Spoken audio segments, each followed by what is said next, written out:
Okay, we're back now, and yeah, we're talking about the effects the war had on me coming back. Well, it lasted for years, probably. I had to deal with once I was discharged. Well, before being discharged, actually, I still had 2 more years to serve, 2.5 years, maybe close to 3 more years to serve. So I was to be stationed in Fort Leonard Wood, Missouri. And I just couldn't picture myself being stationed down there. It was very racist and segregation. And there was horrible stories about black soldiers having to remove your uniform when you go off base because, incidents was happening, racist, and you were forced to sit in the back of the bus and all those things. And it seemed like it would be the village nitwit, the dumbest, the stupidest person in the area, that would come up to you and call you some funny name, try to incite you to go off on him, which was easy to do. And that's what they wanted. Once you go off, then there was no law when it come to black people. It was everyone's duty. It seemed like it was not everyone. There was people, white, that felt that it was their duty to put black people in their place. Yeah, you can check the read about that. And so I just didn't want to be stationed there. So I volunteered to return overseas. Now that was in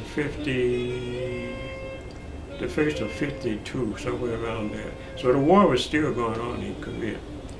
But by me being had previous prior combat duties, I was assigned to an airborne unit there in southern Japan, Kyushu. That was great.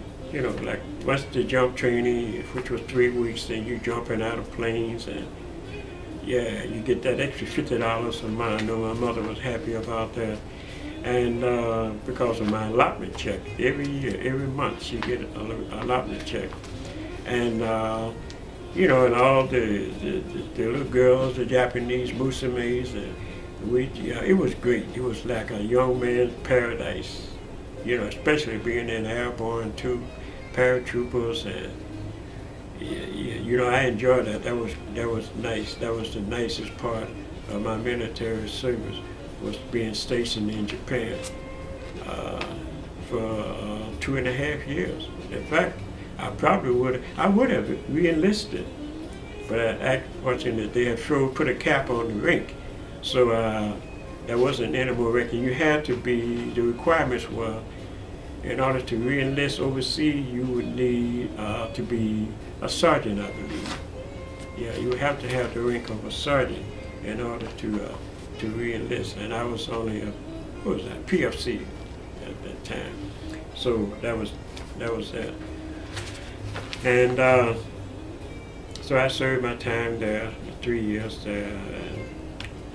Fell in love, like we all do, with a little Japanese girl, Keiko-san, and tried to marry her, but unfortunately I couldn't marry her because I didn't have enough rank. I was told that I would have to return to the States and then come back on my own. Well, that never did materialize.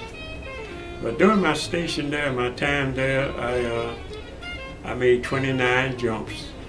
And we was in a rigger's outfit, 8081st Resupply and Packing Company. It's a supply company of the 187 Airborne. And so we would fly around in the Far East and make airdrops. Most of our airdrops and supplies were to units in Korea because the war was still going on. Then we made many other,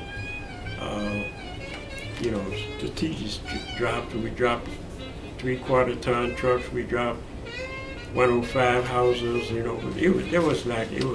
That was probably the roughest part of that particular duty, was the making the airdrops, especially during the winter time, because it would be icy inside the plane, because we dropped a lot of sea rations and water to troops that was cut off in different areas. So it get pretty slippery inside those planes. You could go out the back end of one of those C-119s.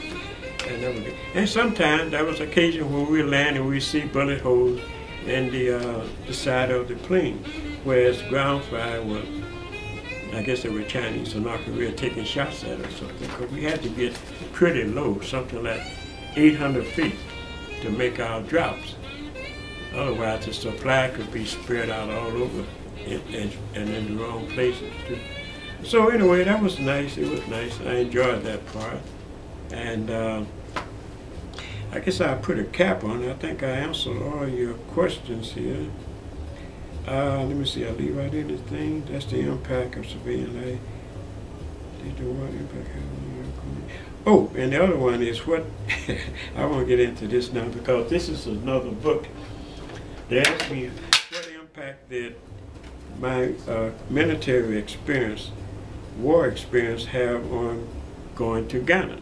Now, I left the States in 1965 and traveled to Ghana, West Africa, and lived there for 11 years. That was from 1865 to 1976. But that's another book, and I'll get into that on my next venture here. Okay, I hope I answered all your questions. If I didn't, drop me an email, or else you can buy the book, or go to your library. You don't have to purchase the book. The book costs about 30 bucks. Go to your public library and just inquire about it, and they will, because this company, McFarland, they supply educational institutions and libraries worldwide. So that would be, I think it's going to be in the reference section. Okay, I see my time's up now, so I'll check out, and hey, stay strong.